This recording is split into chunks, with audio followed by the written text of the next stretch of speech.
Ошол 2018 ушу Москва жергесинде мигрант катары иштеп жүрүп, белиме чоң салмактагы жүк басып калып, ушу белим 17 жерден сынып кеткен.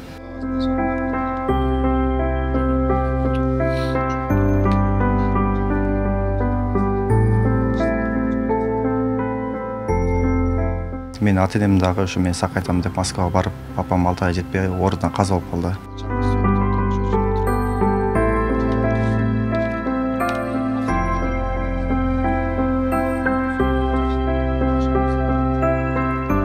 Кыргыз эли менен жардам сурап, ушу каражат чогулуп калган болсо, мен дагы эл катары ошо Турцияга барып, белиме операция кылдырып келгенге аракет кылып атам.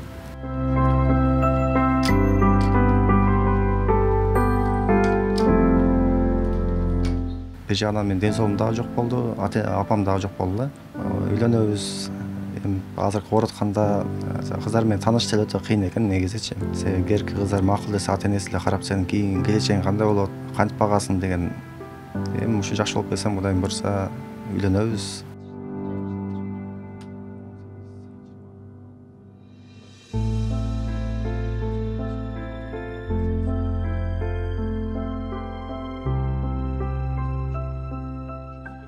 Ошол 2018 ушу Москва жергесинде мигрант катары иштеп жүрүп, белиме чоң салмактагы жүк басып калып, ушу белим 17 жерден сынып кеткен. Ошого байланыштуу Кыргызстанга келип Бишкекте 3 жолу операция болдум, бирок тилекке каршы 3-чү жолу операция болгондо бутум отказ берген. Бишкекте ошо больницада денемдин бардык мүчөсү иштебей бир 2 жылдай постельный режимде жаттым. Жалал-Абадта 1 жыл болуп, ошо 3 жылдай жатып калдым. Ошол маалда мен ата-энем дагы ушу мен сакайтам деп Москвага барып, папам 6 ай жетпей оорудан каза болуп калды. Ошого байланыштуу кичине каралбай калып кеттим да. Менин бир тууган иним бар. Азыркы учурда ушу Москвада ушу эмгектенип, ушу каражат топтоп жүрөт, бирок мындай көп суммада каражатты топтош өтө кыйын экен. Ошого байланыштуу ушу сиздерден да жардам сурап отурам. Ушул ыйык ороз айында ошо кыргыз эли менен жардам сурап, ушу каражат чогулуп калган болсо, мен дагы эл катары ошо Турцияга барып, белиме операция кылдырып келгенге аракет кылып атам.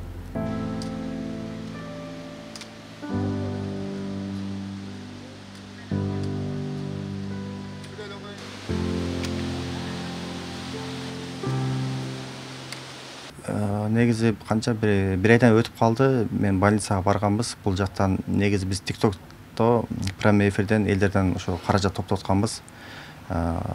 Ошол жакта барганда врачтар интервью берген, Кыргызстандан негизи мындай операция мүмкүн эмес экен да. Бир гана Турцияда кылат экен, Индияда кылат экен, бирок Индияда гарантия бербей атышат. 2 ай суроо койгон, негизи азыр 2 айдан деле өтүп кетти. Эми бардыгы Алла тааланын буйругу менен экен, ошо каражат топтолуп калса, бирок кийин мынтип жүргөн болсом, бара-бара жүлүнгө аз калыптыр, тийип калган болсо, ошо жашоого, мындай өмүргө коркунучу бар экен да. Азыр ошо Турциядагы врачтар менен ошо бул жактагы Кыргызстан врачтары келишим түзгөн. Ошо каражат топтолсо эле мен документтерим баары даяр, ошо учуп кетем. Негизи операциянын суммасы белди операция алганда белдики $25.000 экен. Кыргызстанга операциядан кийин келемин. 6 айдан кийин бутта операция кылат, ал $18.000 экен. Общий $43.000 болду да. Азыркы учурда мен биринчи операциямды өткөзө алайын деп, азыркы учурда ушу TikTok'тон топтогон акчалар, бул жакта бир стример байкебиз бар, ушу Жалал-Абадта, анда бир 500 каражат чогулган. Андан сырткары Америкадагы чоң жанагындай колунда бар адамдар дагы 100 000, 200 000 деп салым кошобуз деп, бирок ал акча азырынча колго тие элек. Азыр расчет боюнча ошо 1 миллион акчаны ушундай бар деп турабыз да, эсеп менен. Ошо $25.000 топтолсом эле биринчи операциямды өткөзүп алсам, анан кийинки 6 айдан кийин дагы чогулуп калабы деген ой болуп атат азыр.